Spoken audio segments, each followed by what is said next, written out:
بسم اللہ الرحمن الرحیم نحمدہ ونصلی علی رسولہ الکریم اما بعد۔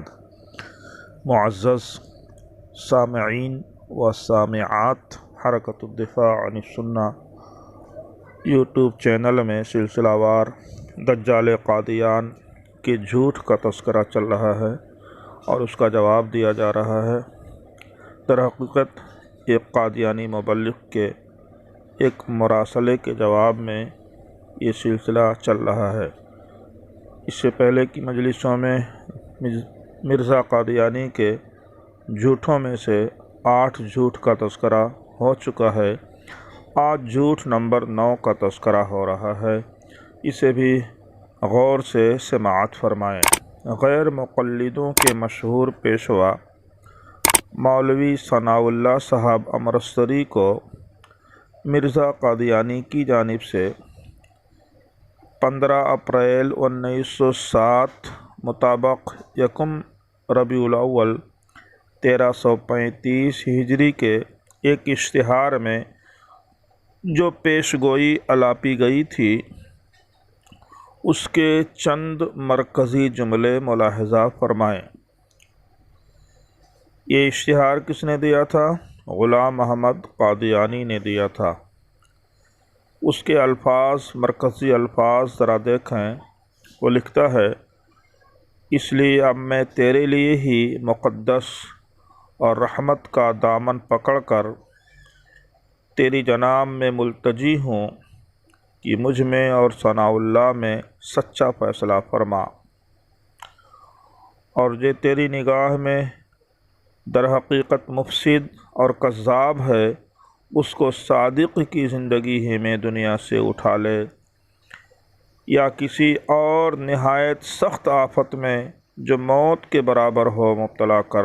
اے میرے مالک، تو ایسا ہی کر، آمین ثم آمین۔ یہ التجا غلام محمد قادیانی نے غیر مقلدوں کے مشہور عالم مولانا ثناء اللہ امرتسری کے خلاف کی۔ اس کے بعد اس نے لکھا ہے، آگے چند جملوں کے بعد اس نے لکھا، اگر میں ایسا ہی کذاب اور مفتری ہوں جیسا کہ اکثر اوقات آپ اپنے پرچے میں مجھے یاد کرتے ہیں، تو آپ کی زندگی ہی میں ہلاک ہو جاؤں گا، کیونکہ میں جانتا ہوں کہ مفسد اور کذاب کی بہت عمر نہیں ہوتی، اور آخر وہ ذلت اور حسرت کے ساتھ اپنے اشد دشمنوں کی زندگی میں ناکام و ہلاک ہو جاتا ہے، اور اس کا ہلاک ہونا ہی بہتر ہوتا ہے تاکہ خدا کے بندوں کو تباہ نہ کرے۔ آگے مزید مرزا قادیانی نے لکھا کہ اے میرے مالک و قدیر، جو علیم و خبیر ہے، جو میرے دل کے حالات سے واقف ہے، اگر یہ دعویٰ مسیح موعود ہونے کا محض میرے نفس کا افترا ہے، اور میں تیری نظر میں مفسد و کذاب ہوں، اور رات دن افترا کرنا میرا کام ہے، تو اے میرے پیارے مالک، میں عاجزی سے تیری جناب میں دعا کرتا ہوں کہ مولوی ثناء اللہ کی زندگی میں مجھے ہلاک کر، اور میری موت سے اس کو اور اس کی جماعت کو خوش کر دے، آمین۔ حوالہ مجموع اشتہارات، جلد نمبر 3، صفحہ نمبر 578 تا 579۔ معزز سامعین، یہ تحریر جو ہم نے پڑھی ہے، یہ مرزا غلام محمد قادیانی کی ہے، اور اس نے مولانا ثناء اللہ امرتسری رحمہ اللہ کے تعلق سے اس نے چیلنج بازی اور اپنے رب سے التجا کی ہے۔ اب ذرا سا غور کیجئے، مرزا صاحب نے شاید پہلی مرتبہ ایسی بے بسی اور عاجزی کا احساس کیا، اس لیے مجبور ہو کر اپنے مالک حقیقی سے سچے فیصلہ کی درخواست کی۔ موصوف کی دعا یا بددعا کے چند نکات ملاحظہ ہوں۔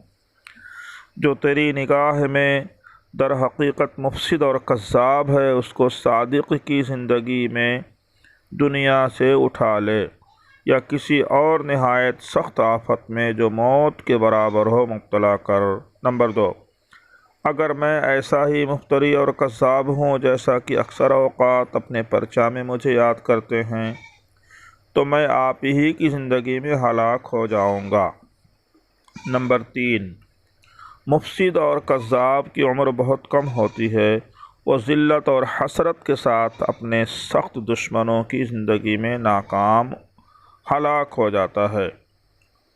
نمبر 4، اس کا ہلاک ہونا ہی بہتر ہوتا ہے تاکہ خدا کے بندوں کو تباہ نہ کرے۔ نمبر 5، اور میں تیری نظر میں مفسد اور کذاب ہوں اور دن رات افطرا کرتا ہوں، تو میرے پیارے مالک تیری جناب میں عاجزی کے ساتھ دعا کرتا ہوں کہ مجھے مولوی ثناء اللہ کی زندگی میں ہلاک کر دے۔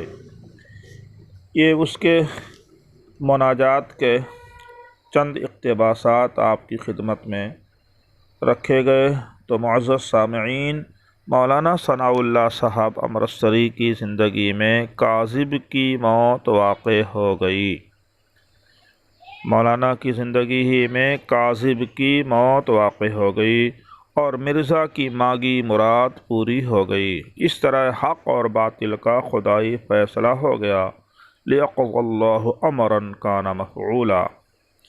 تو معزز سامعین، آپ نے دیکھا کہ اس نے کیا کہا تھا کہ جو کاذب ہو وہ اپنے اشد دشمن کی زندگی میں ہلاک ہو جائے گا۔ تو گویا کہ خود اس کی موت نے مرزا قادیانی کے کذاب ہونے کا فیصلہ کر دیا۔ اب دیکھیے اس کی موت کیسی ہوئی، اس کی عبرت ناک موت کیسے ہوئی، ذرا غور کیجئے۔ مرزا مرض ہیضہ میں مبتلا ہو کر اپنی زندگی ہی میں موت کا مزہ چکھا، زندگی ہی کے اندر موت کا مزہ چکھا اور اپنی تمنا کے مطابق درجنوں امراض میں مبتلا ہوا۔ بالآخر اپنے اشتہار کے ٹھیک 1 سال 1 ماہ 11 دن کے بعد، یعنی 26 مئی 1908 کو تڑپ کر لاہور کے ایک بیت الخلاء میں انتقال کر گیا۔ دوسری جانب مولانا ثناء اللہ صاحب، جن کی ہلاکت کے لیے بڑی رقت اور عاجزی کے ساتھ دعا کی تھی، وہ مرزا کی عبرت ناک ہلاکت کے 40 سال بعد تک بقید حیات رہے۔ اس طرح دنیا کے سامنے حق اور باطل کا امتیاز واضح ہو گیا۔ ساتھ ساتھ مرزا کا کذب، دجل، مکر، فریب، مفسدہ، افطرا سب پر ظاہر ہو گیا اور انہی کے الفاظ میں مستحق حاویہ ٹھہرا۔ اس لیے معزز سامعین، انصاف کے ساتھ آپ یہ بتائیں کہ اگر مرزا اپنے دعویٰ میں صادق تھا تو خدائی فیصلہ اس کے خلاف کیوں ہوا؟ صادق کی زندگی میں کذاب کی موت کا واقع ہونا اسلام اور مرزائیت کے درمیان کھلا ہوا فیصلہ ہے، لہٰذا مرزائیوں کو بھی مرزا کے متعین کردہ خوبصورت القاب یعنی دجال، مفسد، مفتری، کذاب وغیرہ بطور فخر استعمال کرنا چاہیے، کیونکہ اس کی یہ پیش گوئی حرف بحرف صادق آئی۔ اس پر قادیانیوں کو جشن منانا چاہیے، کیونکہ مرزا کی مانگی ہوئی مراد پوری ہو گئی۔ یہ کوئی معمولی بات نہیں، اس لیے قادیانی ٹولہ کے لیے مرزا کی موت عبرت ہے۔ عقل و شعور اگر ہو تو اسے مستحق حاویہ پر ایمان لانے سے توبہ کرنا چاہیے۔ اس لیے قادیانی بھائیوں سے درخواست ہے کہ وہ دھوکے میں نہ رہیں اور ایسے جہنمی اور لعنتی شخص پر ایمان لانے سے توبہ کریں اور محمد عربی خاتم النبیین صلی اللہ علیہ وسلم کی لائی ہوئی شریعت پر عمل کریں۔ اللہ تعالی ہم سب کو توفیق عطا فرمائے۔ آج کی مجلس کے لیے بس اتنا ہی۔ السلام علیکم ورحمۃ اللہ وبرکاتہ۔